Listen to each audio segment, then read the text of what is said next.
Bien, donc, bonjour à tous et à toutes. Merci, Monsieur Lorenzo, pour votre invitation.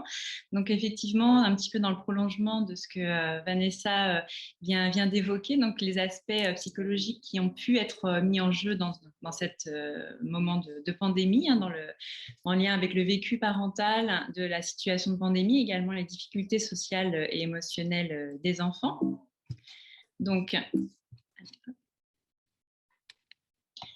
comme ça a déjà été évoqué, hein, la pandémie a été vraiment une situation exceptionnelle vécue par presque l'ensemble de la planète et donc il donnait lieu à plusieurs confinements en France. Et ces confinements ont amené un remaniement profond du quotidien des familles, de fait de devoir pour un certain nombre, expérimenter le télétravail, la scolarité des enfants à la maison et également le fait de se retrouver à vivre en permanence tous au même endroit, alors que c'est vrai qu'en général, chacun a ses activités et ça peut donc participer à des nouvelles interactions auxquelles on n'est pas forcément habitué. À ces remaniements, s'ajoutent les effets psychologiques qui ont pu être néfastes pour les parents et pour les enfants. On a notamment pu observer un stress important lié au confinement, mais aussi au post-confinement, qui peut être vécu de façon stressante par les familles, par les enfants, du fait de devoir finalement, après avoir été coupé des interactions sociales, renouer à nouveau avec des interactions sociales, avec le risque potentiel d'être infecté. Donc, c'est toute une réadaptation qu'il faut pouvoir avoir. On a observé chez les adultes une augmentation des troubles anxio-dépressifs, mais également des consommations de substances psychoactives. Et chez les enfants également, des difficultés d'ordre émotionnel et comportemental. Alors, dans les effets, donc bien sûr, dans le vécu des situations de confinement en tant que tel, ça a été pour certaines personnes un vécu relativement traumatique. Alors, pas pour tout le monde, bien sûr, ça dépend beaucoup des conditions de vie dont Vanessa a pu parler, les conditions matérielles, les conditions sociétales qui font que le vécu traumatique ne va pas être le même pour tout le monde. Il y a aussi dans ce vécu de la situation un stress lié au travail, soit stress lié au travail parce qu'on doit accomplir des tâches dans des conditions particulièrement stressantes, parce que, par exemple, il faut en même temps travailler et en même temps gérer la scolarité des enfants, mais ça peut aussi être lié à un stress par rapport à l'incertitude de l'avenir en travail. On sait que de nombreuses personnes ont perdu leur emploi et vont peut-être le perdre aussi du fait de la façon dont les entreprises vont réussir à affronter cette crise et cette réduction des rentrées d'argent, de la productivité, etc. Et aussi, le vécu parental a été lié aux inquiétudes pour le bien-être des enfants, parce que voilà, comment les enfants vont vivre avec cet environnement où les personnes sont masquées, comment les enfants vont réussir à surmonter cette période où finalement ils ne voient plus beaucoup leurs amis, la scolarité, comment ça va se passer. Donc tout ça, ça a été vraiment quelque chose qui est rentré en compte de façon importante dans le vécu parental, notamment plus particulièrement lors des confinements. Pourtant, on sait que hors contexte de pandémie, déjà, le stress parental est lié aux difficultés socio-émotionnelles des enfants, et donc de façon bidirectionnelle, c'est-à-dire que plus les parents ont un stress parental important, plus les enfants sont à risque d'avoir des difficultés socio-émotionnelles. Mais l'inverse est vrai aussi, c'est-à-dire que les parents qui ont des enfants qui ont des troubles du comportement ou des comportements difficiles, des difficultés à réguler les émotions, ressentent plus de stress parental. Donc ça va vraiment être quelque chose qui là va venir s'auto-alimenter hors contexte de pandémie. Et dans le contexte de pandémie, on a mené une étude qui a montré effectivement que plus les enfants manifestaient des difficultés comportementales et émotionnelles, c'était associé donc à deux temps de mesure, à une augmentation du vécu négatif des parents de cette période. Donc ça peut s'expliquer par le fait que quand les enfants ont des comportements difficiles, ils vont avoir des demandes multiples, ils peuvent avoir des difficultés à gérer leurs émotions qui vont du coup mettre à mal aussi les parents. Ça peut par exemple être des crises de colère, à des enfants qui vont avoir des comportements parfois agressifs, parfois aussi intériorisés, c'est-à-dire avec des enfants qui vont pleurer beaucoup. Et on a pu voir dans cette étude également, donc à deux temps de mesure, que ces difficultés peuvent avoir un impact sur le vécu de la situation parentale. Parce que face à ces demandes multiples, eh bien, les parents peuvent perdre patience, avoir aussi plus d'inquiétude envers leurs enfants, en voyant les difficultés comportementales des enfants. Eh bien, ça peut amener à des questions sur le vécu de la situation par les enfants. Donc, ça peut augmenter les inquiétudes parentales.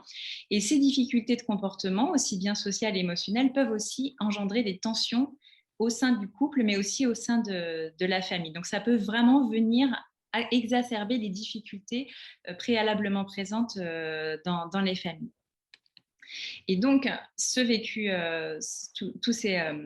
négatif des parents, eh bien, en ricochet, a aussi amené à une augmentation des difficultés de l'enfant dans les deux points de mesure. Donc là, on voit vraiment bien comment, au fur et à mesure du confinement, eh bien, les difficultés des parents et des enfants sont venues finalement se renforcer les unes les autres et du coup aggraver un petit peu les situations des familles qui pouvaient déjà présenter certaines vulnérabilités. Et donc, il y a vraiment une interaction, une alimentation des difficultés de l'enfant et du vécu négatif du parent face à cette situation.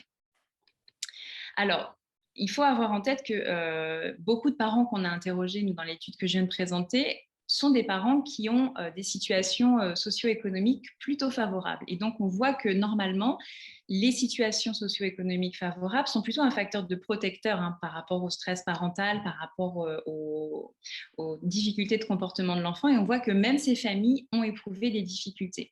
Et donc, ça amène vraiment à se questionner sur la façon dont les familles vulnérables ont pu affronter cette situation.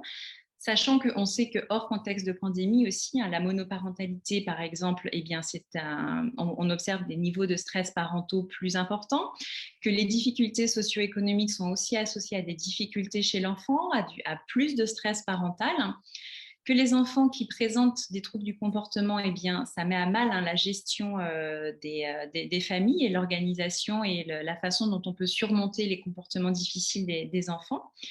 Et on sait aussi que ce sont des familles, les familles vulnérables, où on a un usage des outils numériques qui a tendance à être plus élevé et de moins bonne qualité. Donc là, on a finalement beaucoup de choses réunies pour dire que ces familles vulnérables, elles ont pu, à cause de cette situation de pandémie, finalement rencontrer des difficultés encore plus importantes que d'autres familles et qui sont venues s'ajouter finalement aux difficultés qu'elles pouvaient déjà connaître avant la pandémie.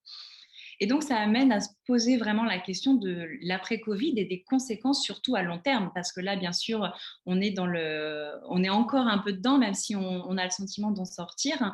Et malgré tout, on sait que finalement, il y a beaucoup de choses qui risquent de traîner un petit peu en longueur. Ah, pardon, je suis allée trop vite. Donc qui risque de traîner en longueur et notamment avec le risque d'augmentation de la pauvreté. Donc déjà, les familles qui étaient déjà dans une situation de pauvreté sont à risque vraiment de devenir encore plus précaires, mais on va probablement aussi voir apparaître de nouvelles personnes qui vont rentrer dans ces situations de pauvreté du fait de perte d'emploi. On sait qu'il va y avoir de nombreuses entreprises qui vont devoir fermer ou au moins réduire leurs effectifs, et ça a déjà commencé pendant la pandémie. Et donc, on sait aussi qu'il y a eu des tensions familiales et des violences intrafamiliales qui ont augmenté de façon importante pendant la pandémie.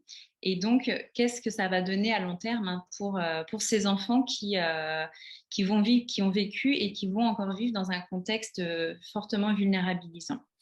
Et un dernier point de vigilance, à mon sens, c'est la question de la scolarité de ces enfants, parce que même si en France, on a eu la chance malgré tout d'avoir un temps d'école qui est vraiment beaucoup plus élevé que dans de nombreux pays dans le monde. Je pense par exemple aux États-Unis où dans certains États, les écoles sont restées fermées pendant 1 an. Donc on peut imaginer quand on est déjà en difficulté de devoir gérer cette situation, c'est vraiment compliqué. Et donc, ces enfants qui n'ont pas forcément eu l'environnement favorable pour poursuivre leur scolarité, quels vont être finalement les impacts à long terme de ces difficultés que peuvent rencontrer les familles à accompagner les enfants dans la scolarité lorsque l'école ne peut plus le faire de façon efficiente. Donc, avec vraiment le risque à plus ou moins long terme, hein, de creuser encore ces inégalités, d'augmenter les inégalités. Et je pense que vraiment, là, l'accompagnement et la prévention seront vraiment importants à mettre en œuvre dans les mois à venir et dans les années à venir, pour ne pas se dire c'est bon, on est sorti des difficultés, l'école a repris, la vie a repris, le travail a repris. Il risque de rester beaucoup d'enfants finalement un petit peu avec des difficultés qui vont se prolonger dans le temps.